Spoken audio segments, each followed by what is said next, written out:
तुला राग असह्य होतो ना, आणि इतका अनावर होतो की समोरच्याला काय करू आणि काय नको असं वाटतं, आणि मग तू सरळ कुठलाही विचार न करता बोलत सुटतोस.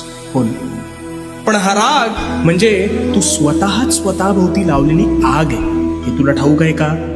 अरे याने समोरच्याचं नुकसान होत नाही, तर सर्वस्वी तुझं नुकसान होतं. त्यामुळे आता ह्या भडाग्नीवर नियंत्रण कसं प्राप्त करायचं ते सांगतो. शांतपणे. तू रागात असतोस त्यावेळी तू सर्वात अविचारी असतोस, म्हणून तू त्या आवेशात हवं नको ते बोलतोस, आणि बोललेला शब्द हा कधीच परत घेता येत नाही. त्यामुळे तू समोरच्याच्या मनाचा विचार न करता बेफाम शब्दांनी वार करतोस, आणि त्याला तर ते लागतंच, पण त्याचा त्रास हा तुला जास्त होतो. मग जेव्हा तू शांत होतोस तेव्हा तुला वाटतं आपण फार बोलून गेलो का,